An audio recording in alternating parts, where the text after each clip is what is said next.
All right, so let's begin in the name of the Father, the Son, and the Holy Spirit. Amen.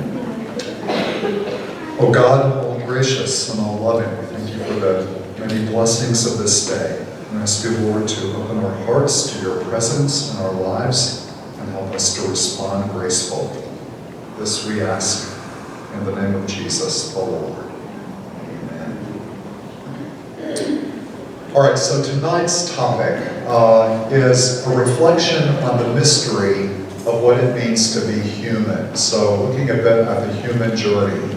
And there are some things that are fascinating about being human. One of them, and I mentioned, so I'm doing this topic also for Catholics on Tuesday evenings. One of the things that I mentioned last evening was some of you all may have pets at home, like dogs and so forth. One of the things that makes human beings distinct from all the other visible parts of creation is that I dare say that most of your pets, if you have pets at home tonight, are not lying around in front of the fireplace contemplating the mystery of existence, where we came from, where we're going, why we're here, and so forth. So one of the things that makes us uniquely human is that we ask what I call the great questions about life. And those great questions are, some of them are written on the board behind me. So where did we come from? What's our origin? What is our destiny? Where are we going? What's wrong with us? What's the solution to the problem of being human? And what is the meaning and purpose of human life? Why are we here? So I call those some of the great questions.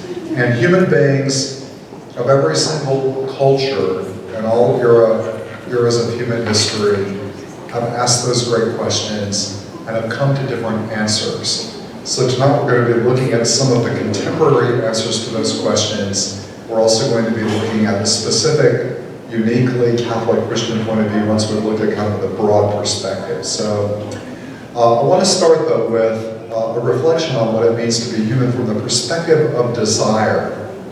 So if you stop and think about it, all of us as human beings have what I call a fundamental desire that dwells within us. It's a yearning for something more, and it expresses itself throughout our life in a lot of different ways. So when we're younger, it might express itself along the lines of, I can't wait until ... And you can fill in the ... What typically these people are looking forward to, you know? Can't wait till I get my driver's license. Can't wait till I graduate. You know, can't wait till I get out on my own. I can't wait till I meet the right person.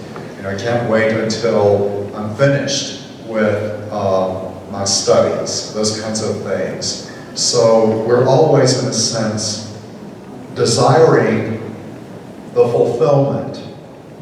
There's something more that we're looking forward to. Now, one of the things that I've noticed, though, about this desire is we think to ourselves, sort of interiorly, once I get my driver's license or once I graduate, you know, it's going to be great. But what happens? We get the driver's license. Sometimes we get the car. And as Father Dexter said one time to me, I had purchased a new car.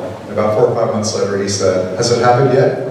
And I said, has what happened yet? And he said, has that wonderful feeling of that new car worn off yet? And I said, not yet. I'm sure it will. So there's something about those moments of temporary fulfillment. We think, this is what I've been waiting for. But in the end, we discover there's a desire that's deeper, that we're longing for more.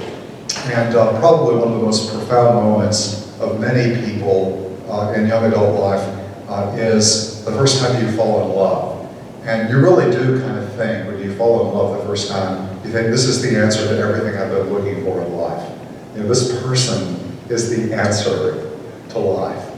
And of course, what you discover is that not even a person that you love deeply and who may love you deeply can answer the deepest of desires of the human heart. And why is that? Because even if you find the most wonderful spouse that you can imagine, and and you live a wonderful life together, there's a boundary at the end, our finitude as human beings, the boundary of death itself, that means this is not going to last forever. And that's the challenge. You know, we come to the perfect moment in time, and we think, I'm as happy as I could ever be, and I'm as content as I would ever want to be at this very moment, have everything I want or need. And if I could live like this forever, it would be fine with me. Do you ever have moments like that in your life? Well, sometimes they're like that, sometimes they're the opposite, right? You think, oh, when is this going to be past? But at those moments, the thing that limits you is it's not forever. You know that at some moment this is going to end. And it's that boundary of our limitation, that we're finite, we're limited human beings. It's that reality that marks those great questions that we reflect on in our life, doesn't it? And in the Middle Ages, in Latin they would say, the English translation is, remember death. So remember that you are mortal. Remember you're not going to have this forever, this life that you're living now. And there's something, I think, our culture, by the way, in the United States, we don't like to think about death, do we? Everything we do denies that. You know, if you want to look younger, feel younger, use all these products and so forth. You know, look at all the advertisements that convince us that we can forestall looking at such things. And we also, by the way, we often put the most vulnerable people, our elderly people, in isolated locations. They're not integrated in the rest of human life. In past cultures, our elders lived in the home as part of an extended family. So children and those approaching the end of life were together under one roof in an extended family situation for most of the centuries of human existence, most of the millennia of human existence. So the awareness of the frailty of life was not hidden like it is in our culture. So we have to remember, you know, we're not going to be doing this forever. And so there is, by the way, also, if we're aware of that, there is a gift in that. Hopefully, it leads us to a deeper gratitude and appreciation for those moments that we do have that are full of wonder and full of love and full of the touching of that deep human desire. But that desire in us is longing for something that is infinite, that doesn't end, that's not contained, that death itself doesn't end. And that's the dilemma of being human. So let's look for a moment at some of these great questions. The great question, where do we come from? What's our origin? Where do human beings come from, ultimately? If we look at the contemporary world that we're living in today, what are some of the common different sorts of answers that different people have come to?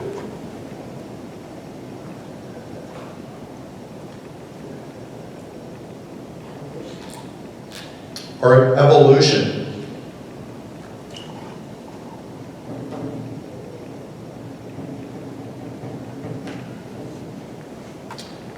So when I was in college, my undergraduate degree ended up being in history, but for the first couple of years I was a science major, so I had many biology classes and studied evolutionary biology, so I have some basic understanding of it. And indeed, one scientific answer today about where human beings come from is that we evolved from simpler forms of life. And so if you take the most commonly accepted scientific consensus today, life on Earth begins with a very simple life that through the millennia gradually evolved into the greatest variety of life that we see all over planet Earth. And in fact, if you know anything about genetics and DNA, we're closely related with every other form of life on the planet. Even we and plants share a considerable amount of common DNA. So there is actually some interesting element about this whole unfolding mystery of life on this planet. And but if we push it all the way back to even the origins of life on Earth, and even if we take the commonly scientific accepted theories of evolution, you know, we're pushed back to the start of life on Earth, but where did the Earth come from? Where did the universe come from? What's the origin of all that is? And do you know the biggest scientific answer to that today? The most kind of commonly accepted theory today? Or the Big Bang Theory.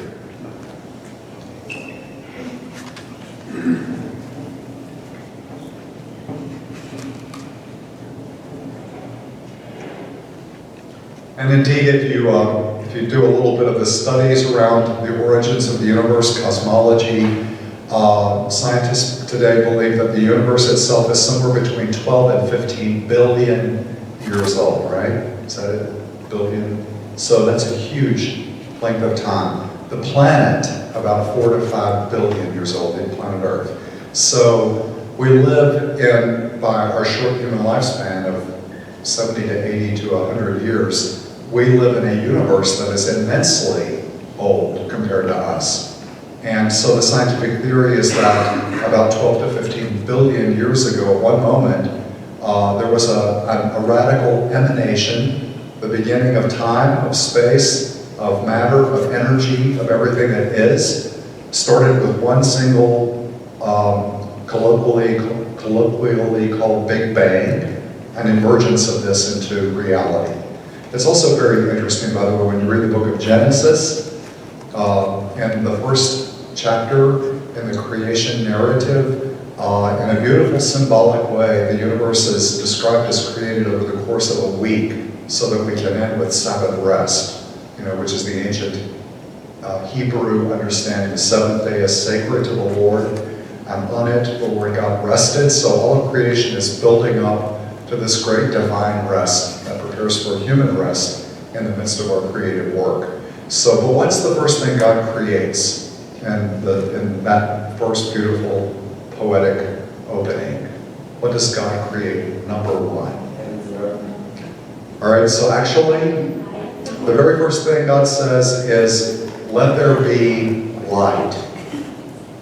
And there was light. God saw that the light was good. Evening came and morning followed the first day. So on the first day of creation, the only thing God creates is light. Now sun, moon, and stars don't come till the fourth day of creation. So it's interesting that the universe begins with what one might call energy, a burst of energy and matter, space and time all at once. It's sort of like light is not a bad symbolic description of that reality, is it? So the parallel between the ancient Hebrew poetry and the modern scientific theories is a beautiful touch point between the two. So we'll come back to that in a moment. But here's the most fundamental question of all. If you're an atheist or an agnostic and you're faced with that question, in the end you have to say, but what came before that Big Bang? And the most fundamental philosophical question is, why is there something rather than nothing at all? That's kind of the core question. Why is there anything at all? And why does there seem to be such an order and beauty and unfolding about this universe that we live in, if you want to describe it that way? It is beautiful in its own way, all of the universe, and its order and wonder is amazing to behold. I was thinking about recently the eclipse that we just witnessed. That we have the right-sized moon at the right distance from our planet so that it can completely obscure the sun for a bit of time or a certain part of the planet. We're one in a billion planets that have the right-sized satellite that does that. So there's a beautiful book by a scientist called The Privileged Planet that goes through chapter by chapter all the unique elements about living on this particular planet that have made life emerge. It's really a fascinating narrative. So where did we come from? The great scientific answers to the question push us to the boundaries of our human knowledge that we can know through evidence gathering. A second question, where are we going? What's our destiny? And so what's going to happen at the end when we face death itself? What is there, if anything, beyond death? And so all of us have to face the mystery of death. What's beyond it? And what are some of the various answers we hear today about culture? Nothing. All right, some people say nothing happens beyond death, so death is the end.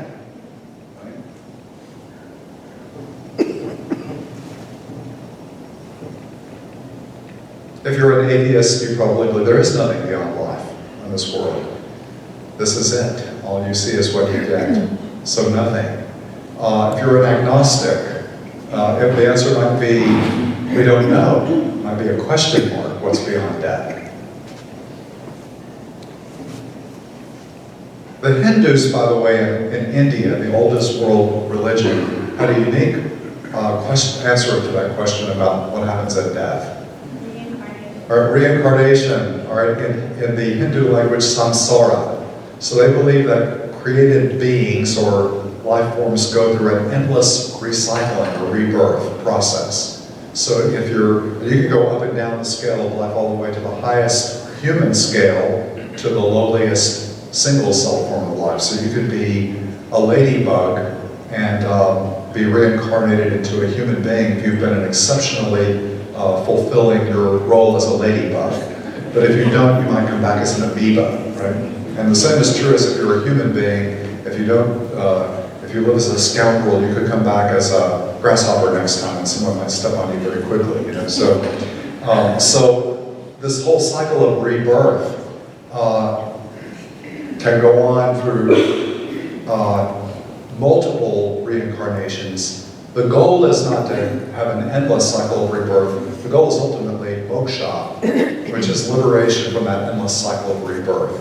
And in the Buddhist orientation, that's the moment of nirvana, when you're finally liberated. So you can also, in Buddhism, you can already have a taste of that freedom in this life if you arrive at enlightenment here and now. So in that scheme of life, which, by the way, in the 21st century and the 20th century, a lot of celebrities in Hollywood have gone back to reincarnation, but most of them don't like the idea of being able to reincarnate back to lower forms of life. They like to be able to stay in the human life cycle and get better each time. So, but with ancient conceptions, you can go up or down.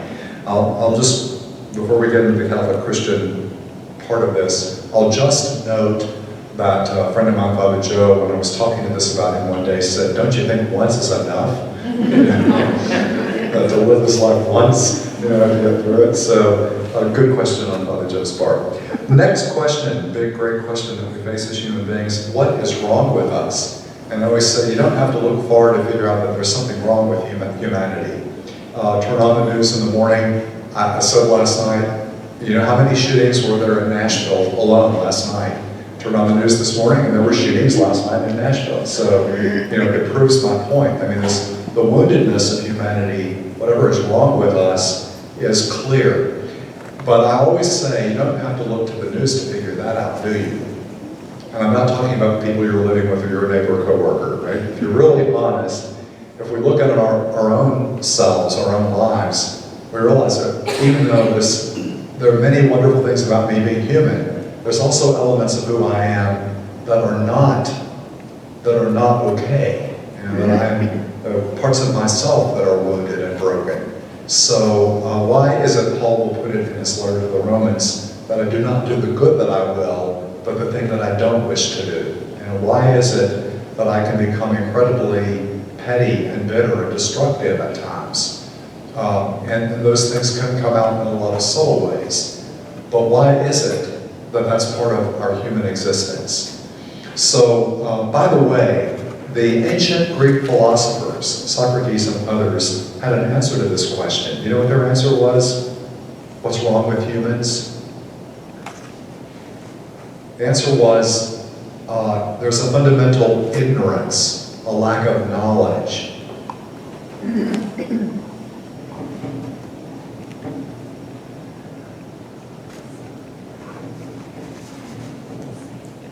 And so if people knew the right thing to do, they would do it.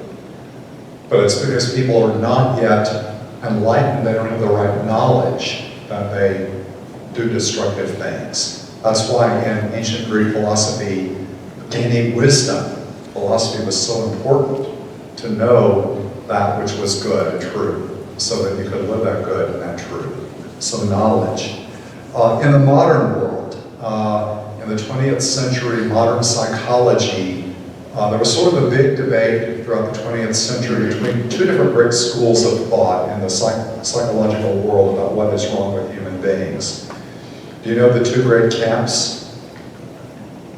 Right? Sometimes summarized as nature or nurture. And by nature they meant our genetic predispositions. So perhaps human behavior is driven primarily by the genes that we inherit.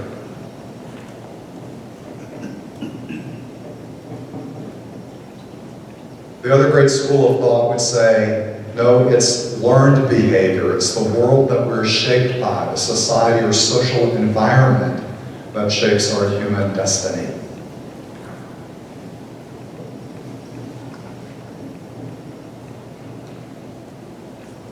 There is, by the way, consensus today, which is obvious to most of us, that it's a combination, that we are indeed affected to some degree by the genetics we've been given, but we're also profoundly shaped by the environment that we live in, the families that we're shaped by, the neighborhoods that we grew up in, the cultural world that we live in. All of those things shape us. How many of y'all got to see the movie Moonlight this past year? I think it won the Oscar for the Best Picture last year. An incredibly dark film based on a true story about a kid that grew up living with a mother who was addicted to drugs and had a lot of interactions with her drug dealer who kind of adopted him as a kid. And you see the wounding of this child in this dark social world that he's living in, the profound effects that it has on him. But by the time he becomes an adult, you also see he almost becomes that which he detests as a child. So he becomes the drug dealer in the neighborhood. So you see the profound effect of that environmental situation. Now, one question you might ask yourself right away, though, is, and there are some studies done on this kind of people. There are some individuals who grow up in horrible social circumstances and they emerge as incredibly good and wonderful, resilient people. How does that happen? You know, they grow up in the worst possible environments and they come into adulthood as very caring, loving, resilient, capable people. So what happens? We'll come back to that question in a bit. So when you're looking at what's wrong with human beings and the way that our society answers those questions, what would be the solutions then? By the way, there's a little tiny area that I learned the name for last night after my class. There's a new field of study called epigenetics.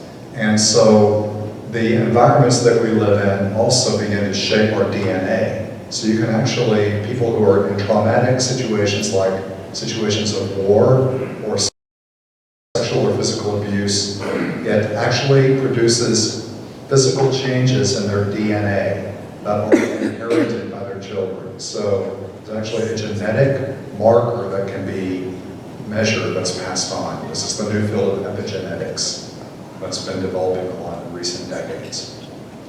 All right, so solutions. If you don't have the right knowledge, if you're a Socratic philosopher, what would be your solution for the human person? How do we get fixed or healed?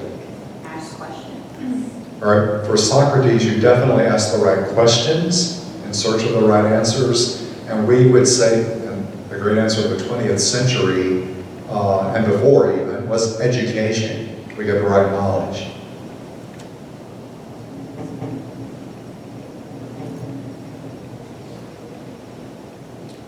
If the problem has to do with our nature and our nurture, how we're shaped and formed by our genetic backgrounds and the social environments that we grow up in, the two great answers of psychology and sociology of the 20th century were psychotherapeutic methods, therapy, and social transformation. So you change the world that people live in, you also provide the best therapies that you can.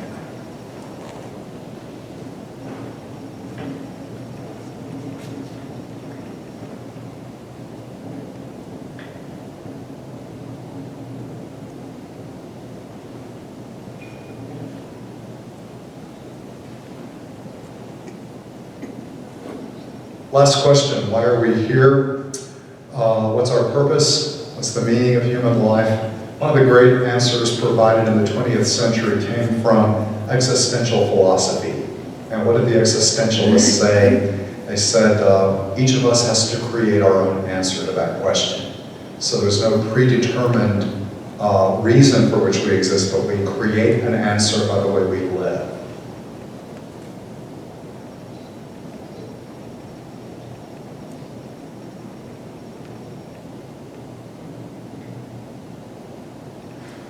By the way, we may think that we're not existentialists, but I think all of us are impacted by such thinking, aren't we?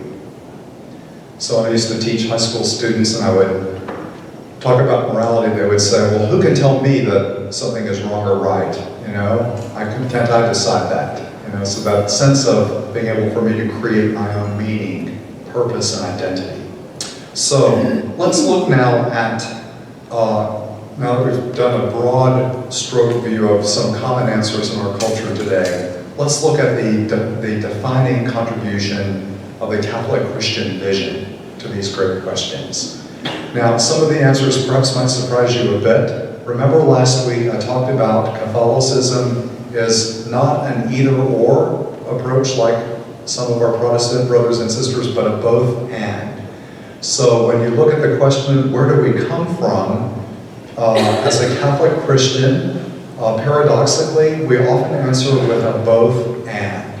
So we reject nothing that is deemed to be true that we have learned in science. So we actually have a scientific center of study at the Vatican called the Vatican Observatory, and over the last half century they've been remarkably engaged in dialogue with modern science. So it could very well be that the current theories, and this would differ from literalist Christians who take Genesis literally, it could very well be that God in fact has slowly created all life forms from simpler forms of life in this great unfolding mystery. But we believe that all created things and all of life are the creation of a loving God. That's the ultimate Catholic answer.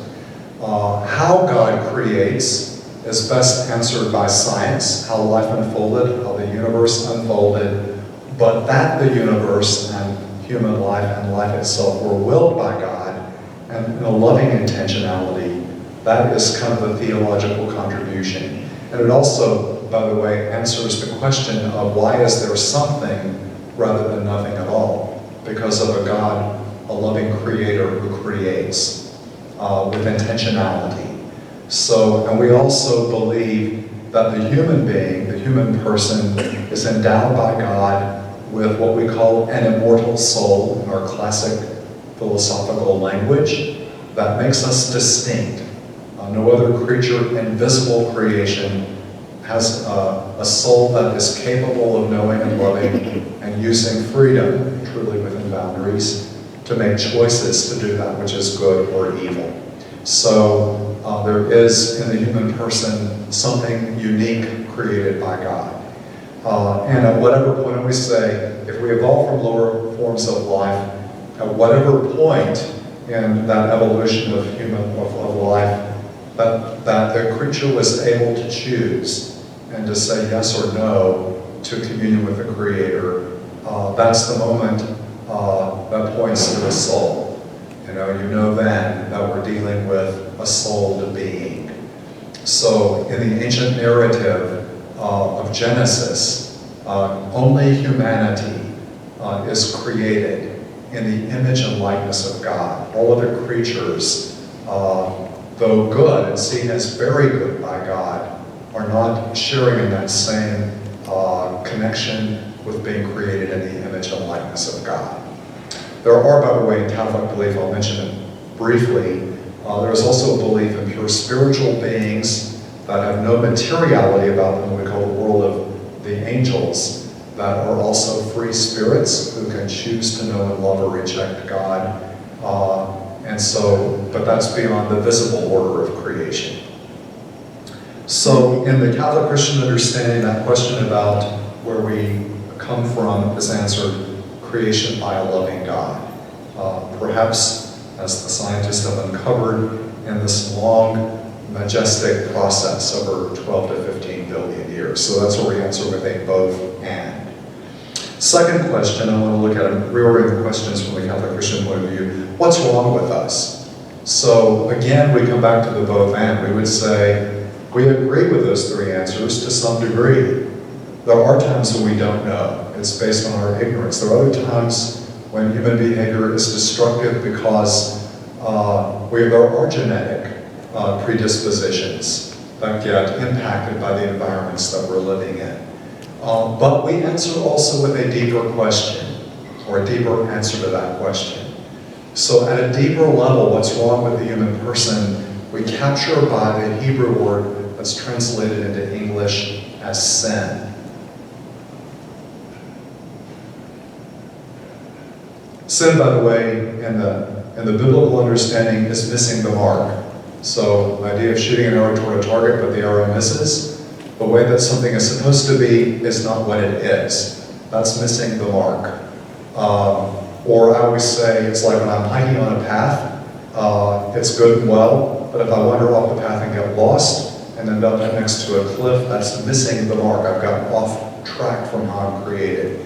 And I sometimes recount the story. I was driving home one time to Lawrenceburg, taking a baseball to one of my nephews, and as I stopped at a stop sign, the baseball moved forward off the seat next to me into the floorboard, and I was driving further. I reached over to grab the ball, and my car went off into the ditch. That was a foolish thing to do, and it scared me a great deal, but I didn't do any damage, thank goodness, to the car or me or anyone else. And I got back onto the road, and the thought crossed my mind. I thought, wow. I thought, my car drives really well when it's on the road like it's designed to be, but it's not designed for a ditch, and it does not drive very well in a ditch. I don't think I'll do that again. So I like that because it's kind of like, if we're also created in a certain way, when we live as we're created to live, then we do fairly well. But if we get off track, that wounding effect, we experience the consequences.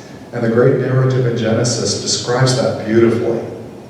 The narrative of Adam and Eve, our first ancestors in the Garden of Eden, where all is wonderful. We're living in loving harmony with our Creator, with each other, with creation itself. What happens is the original turning, what we call original sin, away from our created purpose, why God created us, has terrible ripple effects. And one of the ripple effects is we're no longer at home with ourselves. So shame enters the picture. And how do we know shame enters the picture? Because formerly they're comfortable with their nakedness, and now they have to cover up. So when we're ashamed, we cover ourselves up. It ripples out to destroy relationship. So the loving communion between the humans and the garden is disrupted. And God says, why did you do such a thing? What is the answer of the man? It's the woman's, you put her here, it's her fault. She's the one who does the wrong. And it also ripples out to affect our relationship with creation itself. So no longer are we living in the Garden of Eden. From now on, childbirth is going to be very painful. Gardening and tilling require the sweat, and it's going to be hard to live. So the destructive effects of that willful turning from God.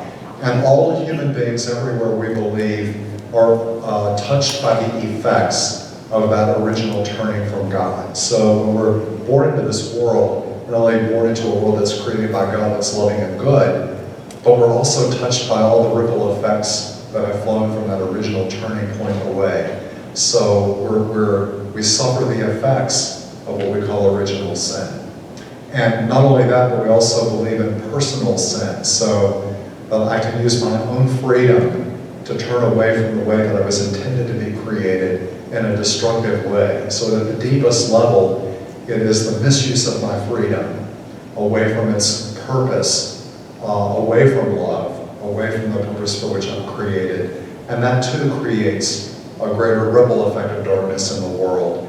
And that too affects other people in a destructive way. So we're all afflicted at the deepest level by the results of both original and personal sin. So that's at the deepest core what's wrong with us. And these things are not unconnected from the first three answers. So The reason our social settings are warped and wounded is also the results of original sin, and that damages the DNA epigenetically and so forth. So there's a connection between the answers, so the both and and mystery of Catholicism sees there's a relationship between the levels of answers that we give as well.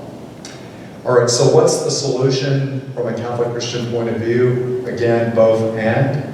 We do believe in education and social transformation and psychotherapeutic help for persons. But we would also say that deeper than that, the human person needs to be healed at a root level that is deeper than all of those other dimensions can provide. And only God, we believe, can heal the human person from the depth of woundedness that we call sin. So in the ancient Hebrew understanding, by the way, the word redemption, if you know what redemption means.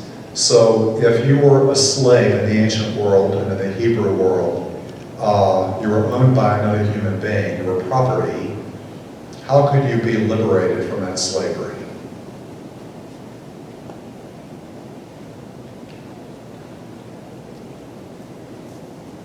If you're someone's property, how could you be liberated or set free? The owner has to set you free. Would you say by yourself? Well, if you're a slave, you don't have any property of your own. You can't own anything. Your property, you can't own property. Can't own property. So in the ancient world. And slaves, owners typically didn't release slaves. But there was a way to get out of slavery. Death was one way, that's true. The other way was, in Hebrew the word is a goel. A goel could come along. What was goel? That was a person who had enough money to buy you and set you free. So how much does your slave cost, or how much is your slave worth? I'll give you the money and I'm gonna free your slave. So because a free person had the resources, a goel, a redeemer, could redeem a person. That's what the original meaning of redeemer was. They redeemed the slave, set them free. So in our understanding of sin, what's happened to us human beings is that we have become wounded in a way that we ourselves can't get ourselves out of. That requires a redeemer, a goel. We have to be set free from a condition that we can't heal ourselves of, and only God can do that. And the Christian answer is God has chosen to do that by sending His beloved Son, becoming incarnate, living and dying for us on the cross, rising from the dead, conquering death, and sending the gift of the Spirit. And through those great mysteries of what God has done, and our faith in that great mystery, we are set free. So it's the action of the Creator who heals the deepest wound of humanity that we all need. So we call it grace, by the way. So I asked before, how could a child who grows up in a horrific place be a compassionate, loving, caring, resilient adult? Well, probably the best answer for it from the theological point of view is grace. You know, without the grace of God, either known or unknown, awareness or lack of awareness, it must be the grace of God that has done something to heal the human person. And we shouldn't think, by the way, that the grace of God is only somehow a metaphysical reality that doesn't come to us in and through created reality. So as human beings love each other and have proper care and respond in a healing way, the grace of God is at work through those loving human actions. So again, all those layers that we talked about are interwoven in some measure or another. And have I left out a question? Oh, where are we going?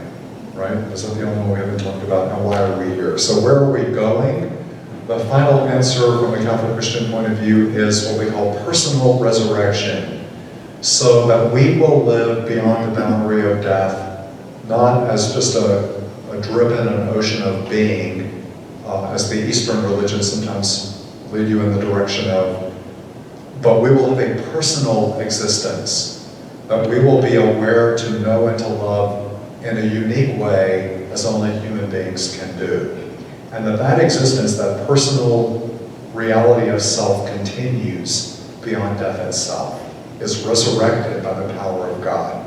And so in the Apostles' Creed, we say we believe in the resurrection of the body and life everlasting. So, and in the New Testament, Paul speaks about creation itself will be free from its slavery to corruption and share in the glorious freedom of the children of God. And in Revelation, John the seer talks about there will be a new heavens and a new earth, untouched by tears, where God will be all. So the destiny of both humanity, of us human persons, the will of God for us and for all creation is to be redeemed and transfigured beyond the limits of this visible universe, so that we will live beyond death. So for us, unlike the ancient understanding of rebirths in Hinduism and modern variations, all we get in this life is one shot at it, so we better live it well. But it is but the gateway to eternity, and how we cooperate with God's desire for us and that grace determines that ultimate destiny of whether we live according to the intention and will of God for us or thwart it. We'll talk more about that as we progress further into our reflections in the weeks to come. And last but not least, why are we here? To the existentialist, we would answer that we are created in a certain way, and it's not a matter of creating the answer, but of discovering our answer, about what's inscribed in the human heart as why we're created to live. And if you want to answer from a Catholic Christian point of view, I think the best answer perhaps was given by Jesus himself when he was asked the question, what's the most important commandment? You shall love the Lord your God with all of your heart, mind, soul, and strength, and you shall love your neighbor as yourself. That's the purpose for which we've been created, to return love to our Creator with all of our being, and to love each other as we have been loved. And I like the way John's Gospel puts it, when Jesus says, as the Father loves me, so I also love you.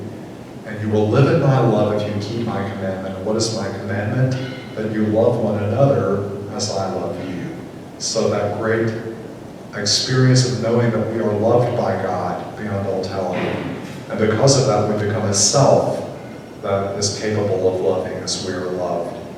That's the purpose for which we've been created. For those of you who are old Catholics, the Baltimore Catechism had an answer to the question, why did God make us? Do you know the answer? To know, love, and serve Him. To know Him, and to love Him, and to serve Him in this life, And the next. and The next. and to live with Him in eternal happiness in the next, or something along those lines. Have you heard of the Serenity Prayer?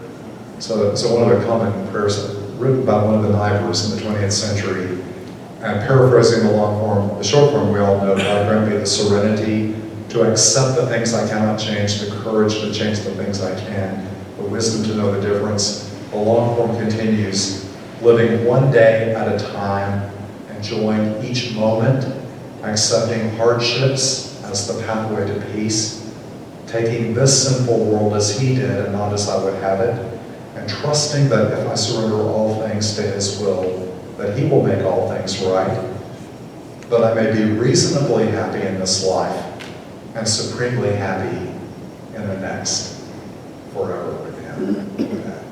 So the desire of God for us, as Jesus put it, is fullness of life, abundance, and to live forever with the Father in the kingdom. So that's why we're created. Did I answer all the great questions? Or at least point us in the right direction? Where did we come from? Where are we going? What's wrong with us? What's the solution?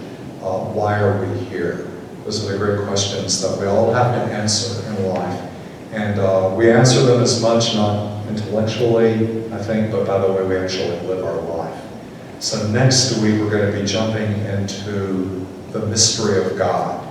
So if we human beings have this infinite desire and no created thing satisfies that infinite desire, then what does satisfy the infinite desire that we have in our hearts? So we will look next week. We're going to go to tables now, is that right? Or sharing our tables.